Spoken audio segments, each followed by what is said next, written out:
Bonjour à tous.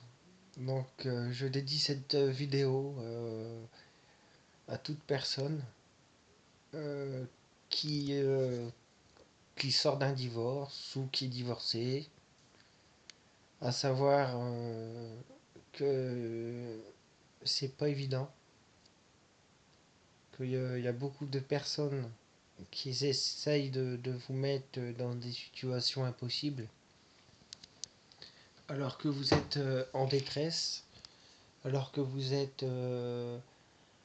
euh, vous avez déjà un manque de confiance en vous. Donc il y a des gens qui vont tout faire pour vous abattre, tout faire pour vous mettre à plat finalement. Vous mettre à plat et ça va marcher.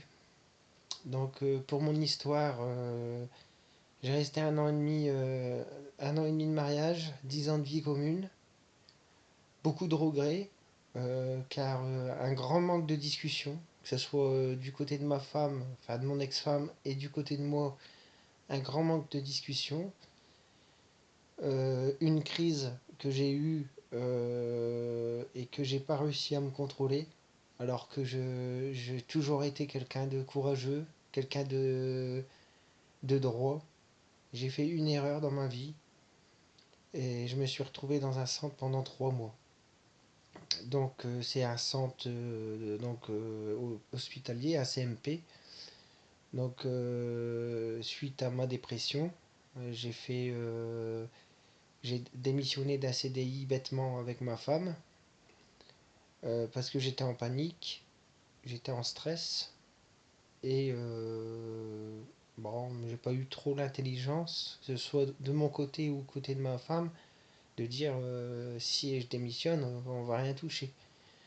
Une fois que c'était fait, bon bah là je suis tombé tout de suite en dépression. Donc j'ai dit bah c'est pas grave, hein, je vais essayer de me battre et faire autre chose, un autre métier qui n'est plus le mien. Et là, ça a été la descente aux enfers. Donc, c'est-à-dire que j'ai plongé, complètement plongé, plongé complètement dans la dépression et j'ai pas réussi à me contrôler. Je vais être franc avec vous, j'ai donné un coup de porte-manteau à ma femme sous l'état de nerfs. Bon, bah, c'est sûr, il y en a, ils vont me critiquer, ils vont dire il tape une femme, c'est un enfoiré, etc. Je me suis excusé plein de fois. J'ai jamais été quelqu'un de violent à la base. J'ai toujours été gentil. Voilà. Et en fait, c'était l'accumulation de la dépression et aussi le côté que je voyais comme mon ex-femme en n'avait plus rien à faire de moi. Elle me regardait comme une sous-merde. Et là, ça m'a monté le cerveau et on va dire j'ai pété un plomb. Donc ça peut arriver à tout le monde. Celui-là qui dit oh moi je frappe jamais les femmes, je suis voilà, faut arrêter de se leurrer, faut pas frapper les femmes. Je vais être jugé pour ça, je vais être puni pour ça. Ce qu'il faut se dire, et je conseille les gens maintenant que ça m'est arrivé et que j'ai tout perdu, hein, j'ai perdu ma femme, ma maison. Il faut, si vous avez un problème de couple, si vous avez un problème quelconque de confiance en vous, un problème psychologique, un problème lié à l'enfance, parce que ça peut pas être que à cause de votre femme ou quoi que ce soit. Il faut pas hésiter, il faut parler à des amis, à vos amis qui vous restent. Parce qu'après, ce qui se passe dans votre tête, c'est que vous avez plus envie de rien faire en fait. Vous devenez un légume, vous devenez un poids pour la société, vous devenez un fainéant. Voilà. Moi qui ai toujours été courageux, depuis l'âge de 16 ans je bosse, j'ai toujours été courageux. Et jamais j'aurais cru que ça allait m'arriver un jour. Jamais, jamais. C'était même pas pensé dans mes projets, hein. Et voilà, après, bon, bah, on voit les vrais amis, les faux amis. On perd beaucoup d'amis dans ces situations-là. Et beaucoup de regrets. Beaucoup de regrets. Le temps, il passe. La vie, elle passe. Et, euh, et on se dit, bah merde, pourquoi? Pourquoi ça? Pourquoi il m'est arrivé ça? Pourquoi je me suis pas confié à mon frère, enfin à la famille? Mais après, il est trop tard. Donc là, j'ai de la chance que j'ai mes parents. Je revis chez mes parents. Mais je vous avoue, j'ai perdu le goût, en fait. J'ai perdu le goût. Le goût, j'ai perdu même être avec beaucoup de monde, tout ça, ça me perturbe un peu, en fait. Parce que le monde, bah, voilà, je suis pas encore guéri totalement, donc ça me fait un peu bizarre. Donc voilà, voilà, bon, bah, je m'excuse à ma belle famille, mon ex-belle famille, que bah voilà, hein, c'est du gâchis, hein, je conçois, c'est du gâchis. Ils m'ont jamais connu comme ça, ils savent très bien comment j'étais, que j'étais quand même quelqu'un de gentil, que j'ai jamais fait trop de travers, à part bon les conneries de jeu. C'est vrai que j'ai joué beaucoup aux jeux. Donc ça c'est pareil. Si vous vous enfoncez dans les jeux, il faut vous dire que il y a plein de centres pour vous aider. Parce que les jeux d'argent, ça emmène à rien en fait. Ça vous ramenez que de la merde et au final vous allez tout perdre. Tôt ou tard vous allez tout perdre. Parce qu'en fait vous jouez, mais au bout d'un moment vous allez perdre. Et une fois que vous avez perdu cette personne que vous aimez quand même, et ben vous allez dire merde, si j'avais su j'aurais dû. Mais il est trop tard. Il est trop tard. Euh, donc essayez de vous contrôler, essayez de communiquer dans votre couple, marié ou non marié, hein. Mais la communication est numéro un dans le couple. Donc essayez de réfléchir avec votre tête et pas arriver comme moi, hein, un petit enfant, à l'hôpital, et puis après bah, se dire bah merde, ça y est, ma femme va me quitter, c'est fini avec. Donc moi ça a été très vite, hein. Je suis arrivé en avril 2019 à l'hôpital. En 3 jours la maison était vendue. En 3 jours, 3-4 jours, elle le mettait en vente sur le bon coin. Elle a vidé la maison. Elle m'a fait aucun cadeau. Donc essayez de réfléchir avec votre cervelle. Et surtout, euh, quand vous êtes en dépression, essayez de parler au maximum avec votre femme. Et ne vous mettez pas en boule, ne vous mettez pas dans des situations impossibles. Parce que ça sera vous le perdant dans l'histoire. Ça sera vous le perdant. Parce que vous allez perdre. Et une fois que vous avez perdu, et ben les jours, c'est plus les mêmes. On retourne chez papa-maman. Fini les bons repas que madame fait. Fini les moments sympathiques, les promenades, les choses de la vie. Donc voilà, ça peut briser une famille complète. Ça peut briser une famille complète. Et après, vous vous disiez, bah merde, quelle merde. Pourquoi moi? Pourquoi ça m'arrive à moi? Qu'est-ce que j'ai fait? Voilà, la dépression. La dépression, ça détruit tout. Donc, dès ou avant de tomber en dépression, n'hésitez pas de parler, n'hésitez pas d'aller voir des psychologues avant de tout perdre. Moi, je suis encore assez jeune, j'ai 29 ans, donc je pourrais reconstruire avec mon expérience. Certes, je vais plus me marier, mais je pourrais reconstruire sur de meilleures bases. Et je pourrais dire, admettons, si ça va pas avec cette fille-là ou pas, lui dire avant et plus jamais retourner dans un centre, plus jamais. Parce que quand vous êtes dans un centre, vous êtes enfermé et vous avez aucun moyen de vous rattraper de vos erreurs.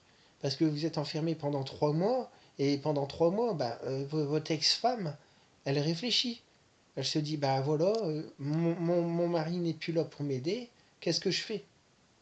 Qu'est-ce que je fais? J'arrête, je continue et tout se bascule. Tout se bascule et vous perdez des amis et vous perdez, euh, bah, on va dire des vrais ou des faux amis, mais vous perdez surtout euh, le bonheur et la chance que vous avez. Donc moi je suis jeune, il m'a manqué d'expérience, de vie, il m'a manqué de regard extérieur, il m'a manqué de maturité, il m'a manqué d'honnêteté aussi, ça je l'avoue. Il m'a manqué beaucoup de choses en fait. Dans mon histoire, il m'a manqué beaucoup de choses. Euh, Mes parents se sont battus tout le temps, ils ont toujours travaillé, ils ont eu ce qu'ils ont eu et ils ont 30 ans de mariage. Et franchement, ça, je félicite. Et pourtant, ils ont eu des galères. Et pourtant, il y a eu des difficultés. Là, aujourd'hui, on est dans une génération, si vous voulez, dès qu'il y a un souci, le moindre problème, c'est le divorce assuré.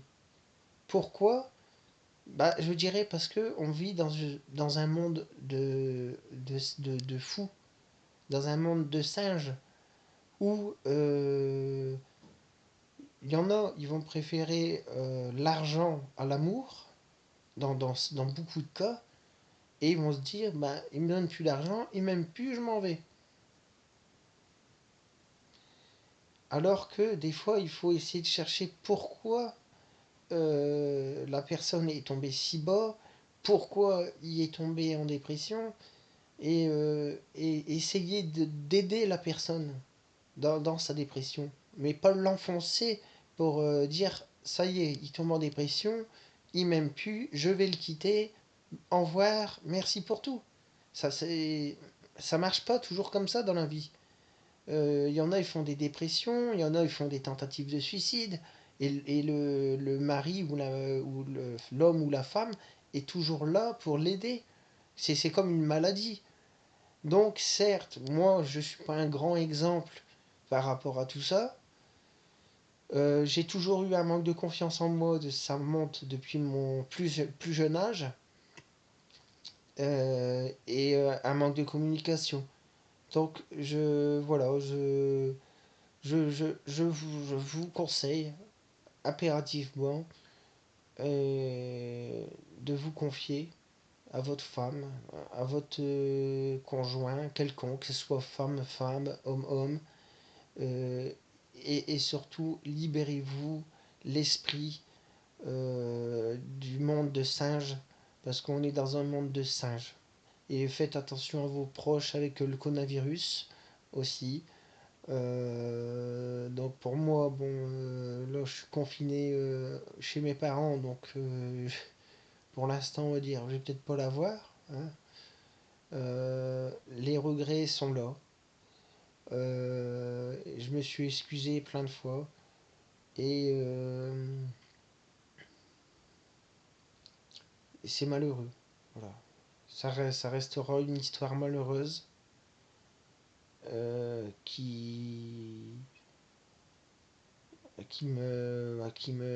que ça me restera tout le temps dans mon cerveau parce que je me dis que tout perdre à cause d'un CDI, c'est con. Et ça restera toujours con. Donc, voilà. Bon courage à vous. Bon mariage si vous vous mariez. Mais surtout, parlez dans votre couple. Et n'attendez pas que la cocotte minute explose. Parce qu'une fois que ça explose, vous êtes soulagé. Mais après, vous regrettez. Donc surtout, entourez-vous de bonnes personnes aussi, que ce soit aussi familial et amis, euh, parce que il y a certaines personnes quand ils vont vous voir heureux, plein de projets à la tête, tout ça, bon, bah, ils vont trop rien dire, mais dès qu'ils vont vous voir affaibli, en dépression, tout, ils vont tout faire pour essayer de vous abattre. Donc essayez de choisir les vrais amis des faux amis. Et ça, bon, bah, c'est une expérience de vie, voilà. Sur ce, bonne journée à vous et puis une bonne année à vous. Surtout, protégez-vous contre le virus aussi. Aidez vos proches euh, et, euh, et arrêtez de mettre des conneries sur Facebook parce que c'est de la merde Facebook. Il y a des choses à prendre, il y a des choses à laisser. Voilà, il faut surtout voir les choses positives et essayer de croire en soi. C'est la meilleure façon de voir la vie, de voir la vie du bon côté.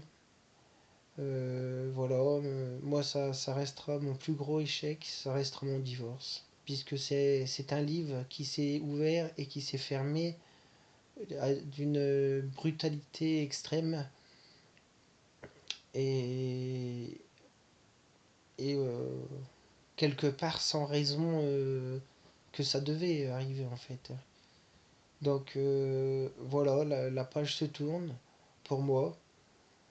Un nouvel horizon s'ouvre quand je ne sais pas parce que bon, en ce moment le travail c'est pas top top, donc on reste chez soi confiné et on attend que les offres d'emploi nous font signe. Donc voilà.